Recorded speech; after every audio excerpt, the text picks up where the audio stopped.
अर्जेंटी में स्वागत आपका। मैं हूं योगेंद्र, आप देख रहे हैं खास खबर। खास खबर में हम बात करेंगे देश के सर्वोच्च पद राष्ट्रपति के पद के लिए चुनाव होने हैं, उसके लिए अधिसूचना जारी हो चुकी है।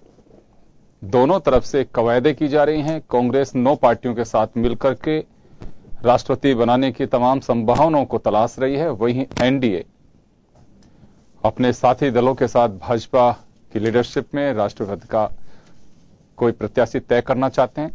लेकिन सवाल यह है कि राजनीतिक दलों को बड़प्पन दिखा करके क्या इस पद के लिए एक सर्वसम्मति नहीं बनानी चाहिए, क्योंकि देश का सर्वोच्च पद, हमें ऐसा लगता है कि उसके लिए सहमति जरूरी है और होनी भी चाहिए। शायद सरकार की तरफ से कोशिश भी की जा रही है कि शुक्रवार को राजनाथ सिंह, वेंकैया नायडू और अरुण जेटली, जो बीजेपी अध्यक्ष अमित शाह की ओर से कमेटी बनाई गई है, वो लोग सोनिया गांधी से मुलाकात करेंगे और उसके बाद कुछ आगे की दिशा तय हो सकती है।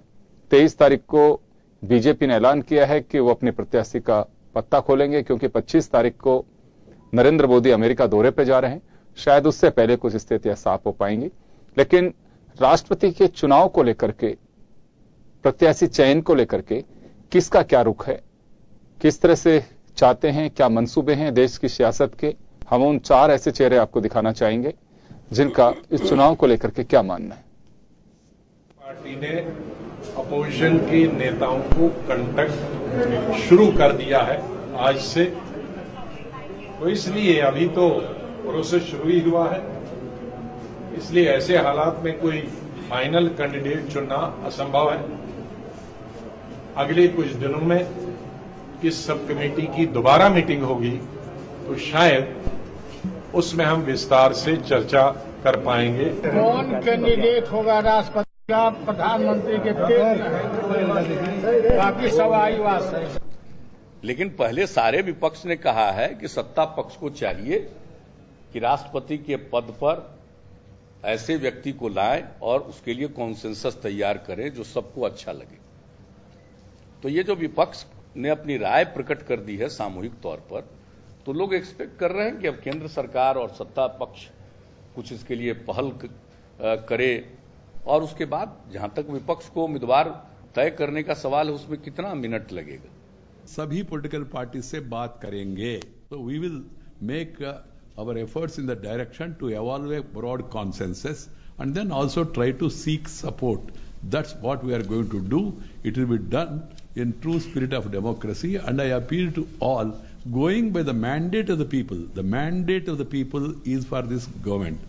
Understand the spirit and then try to cooperate. We'll be discussing with them and also try to find out what are their suggestions. बैठकों का दौर हो चुका है और शुक्रवार को जब मुलाकात होगी भाजपा नेताओं की सोनिया गांधी के साथ, उसके बाद कुछ तस्वीर साफ हो सकती है कि किस तरह से कि प्रत्याशी को लेकर के सहमति बनाई जा सकती है।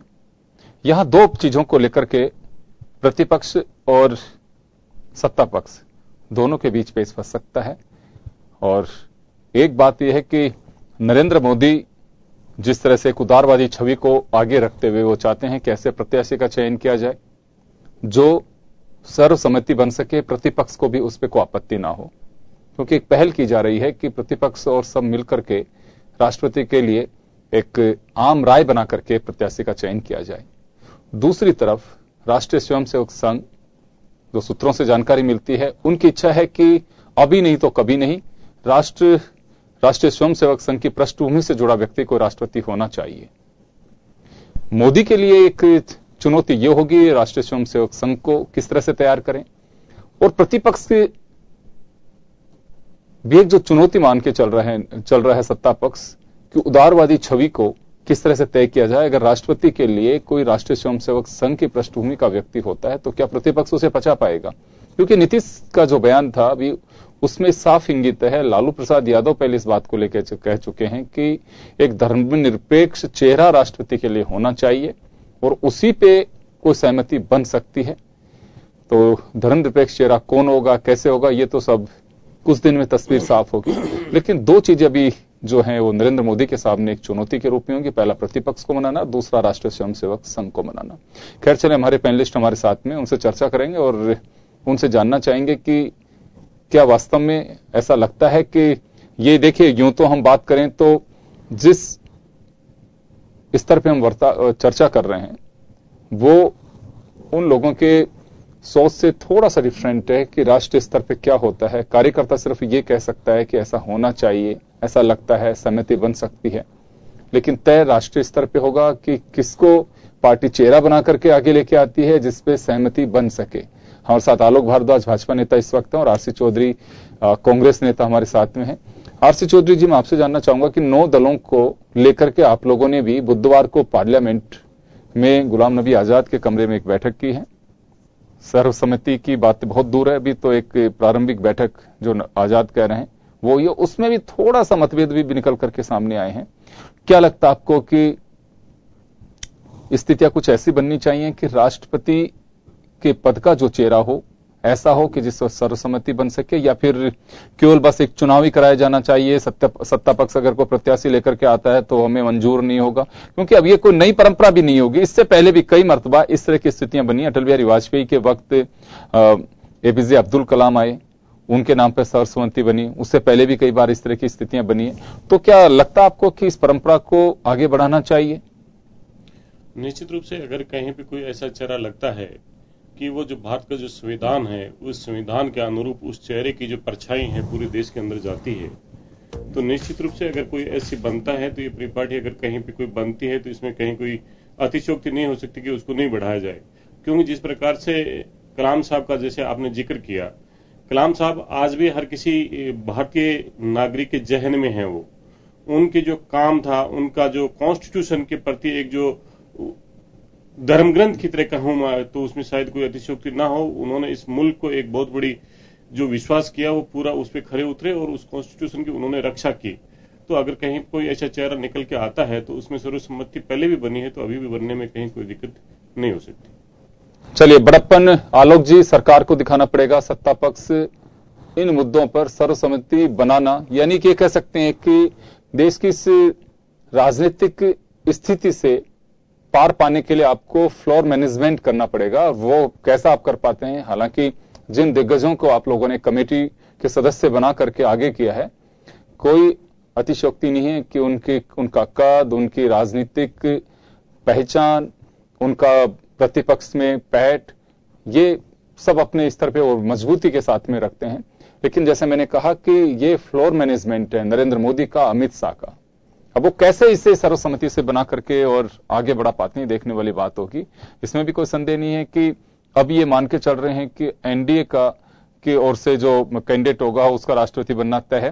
लेकिन बहुत सारी चीजें, परिस्थितियां बदल सकती हैं। देश में किसान आंदोलन चल रहा है और सारी चीजें हैं, तो किस करवट ऊंट बैठेगा ये कहना बहुत जल्दबाजी होगा। हालांकि अगर देखें एनडीए के घटक दलों को और उसमें अगर वोट वैल्यू के हिसाब से देखें तो एनडीए के पक्ष में ज्यादा है, लेकिन फिर भी हम कह नहीं सकते और फिर भी चाहेंगे यही है कि सहमति बने। लेकिन प्रतिपक्ष की अपनी एक स्थिति होती है, उनका अपना एक जो कहें कि अपनी एक ताकत है, लेकिन मजबूती जो है वो सत्ता पक्ष के पास में होती है।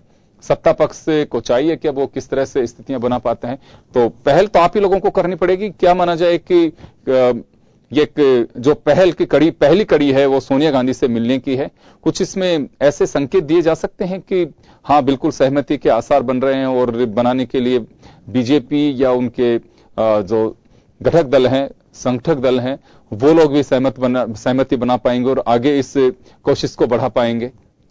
देखिए योगेंद्र जी, जब इस समिति का गठन हुआ वो इसीलिए किया गया है कि सर्वसम्मति बनाने के लिए ही। आपने पहले ही कहा कि अगर हमारे मस्तिष्क में या चुनाव की धारणा की बात होती तो वोटिंग, आपको जैसा पता है कि भाई वोट भी है, सारे हैं, सब कुछ है, लेकिन ये देश के सर्वोच्च पद के लिए चयन है, देश के प्रथम नागरिक का चयन है। तो संविधान की भावना का अनुरूप ऐसे व्यक्ति को लाना ही प्रधानमंत्री नरेंद्र मोदी खुद चाहते हैं, और प्रधानमंत्री नहीं पूरी भाजपा चाहती है कि वह व्यक्ति आए कि जो राष्ट्र के प्रति समर्पित हो, जिसके लिए राष्ट्र सर्वोपरि हो। तो उसी लिए ये चाहते हैं कि हर जगह पे चुनावी अवधारणा नहीं रखकर सभी विपक्ष को भी बताया जाएगा जो अवधारणा है कि हमें ऐसा व्यक्ति चाहिए कि जो समाज के हर तबके को, हर व्यक्ति को मंजूर हो। और आप देखिए कि जैसा अभी आपने भी जिक्र किया, कांग्रेस के जो साथी है उन्होंने भी जिक्र किया, परम आदरणीय माननीय स्वर्गीय श्री अब्दुल कलाम जी का, तो आप भी देखिए कि उनकी भी उन चयन किसके हाथ में, जब भारतीय जनता पार्टी का शासन था, अटल बिहारी जी का शासन था, तब वो ऐसे व्यक्ति को लेके आए सर्वसम्मति के लिए कि जो जनमानस के अंदर स्वीकार्य था। तो ऐसे ही उसी परंपरा पे जब ये पार्टी की अवधारणा रहेगी, बाकी आप देखिए कि पुराने सारे, हालांकि ये बहस का विषय नहीं है और आज मैं चाहता भी नहीं हूं कि इस पर विवाद की स्थिति हो, क्योंकि देश के सर्वोच्च चयन के हम तो विवाद खुद ही खत्म कराना चाहते हैं कि आप लोगों की सहमति बन सके, एक आम राय निकल करके सामने आ सके। बाकी आप देखेंगे कि पुराने जब राष्ट्रपति के चुनाव हुए थे, मैं वैसे ही वाक्य के लिए, हालांकि जनता सब जानती है, पर मैं एक चीज याद दिला देता हूं आपको भी योगेंद्र जी, कि जब राष्ट्रपति चुनाव के लिए नीलम संजीव जी रेड्डी को खड़ा किया गया था उस टाइम पे, आपको पता है कि कांग्रेस ने प्रत्याशी बना के, लेकिन कामराज जी जो कांग्रेस के तत्कालीन राष्ट्रीय अध्यक्ष थे और प्रधानमंत्री इंदिरा गांधी जी के बीच में जो भी था, जो पैसा, हालांकि आप ये देखिए कि सब जानते हैं, और उसमें अंतरात्मा की वोटिंग पे क्या हुआ था कि संजीव रेड्डी जी को चुनाव में पराजित हुए थे, निर्दलीय वीवी गिरी जी राष्ट्रपति बने थे। तो इस तरह की अवधारणाएं जो है ना, ऐसा नहीं होकर सबसे बड़ी बात होनी चाहिए कि देश के सर्वोच्च पद का यह मुद्दा है, तो हर व्यक्ति को अपने निजी से ऊपर उठकर राष्ट्रहित को सर्वोपरि रखते हुए, सबका साथ सबका विकास की जो अवधारणा है उसको मनोमस्तिष्क में रखते हुए ना चलना चाहिए, और राष्ट्रपति के लिए सर्वोपरि सर्वमान्य व्यक्ति का चयन होना चाहिए। बिल्कुल, सबका विकास सबका साथ, अगर ये बात आप लेकर चलेंगे तो प्रतिपक्ष की सहमति नहीं होगी, क्योंकि ये बीजेपी का स्लोगन है और वो सहमति बनाते हैं नहीं बनाते हैं, इन लोगों का कहना है कि धर्मनिरपेक्ष को सब धर्मनिरपेक्ष का नारा देकर के सबको साथ में लेकर चलना पड़ेगा। लालू यादव भी ये बात कर रहे थे कि धर्मनिरपेक्ष एक चेहरा होना चाहिए जिसपे सहमति बन सके। चलिए आशीष चौधरी जी, मैं आपके पास में आना चाहूंगा, क्या कांग्रेस सहमति के चलिए आसार बन भी जाते हैं, बनने चाहिए, हमारी इच्छा भी यही है, लेकिन चेहरा कोई भी हो उस पर सहमति बना पाएगी कांग्रेस? योगेंद्र जी, एक इतने बड़े जिस पद के लिए बात कर रहे हैं, और भारतीय जनता पार्टी के वक्ता ने जिस प्रकार कहा कि माननीय वाजपेयी साहब जिस प्रकार से जो नाम लेके आए कलाम साहब का, तो जो सहमति बनती है, सहमति किस पे बनेगी? सहमति आप किस विचारधारा के आदमी को इस जगह पे स्थापित करना चाहते हैं, इस मुल्क को किस दिशा में लेके जाना चाहते हैं, आपकी विचारधारा क्या है?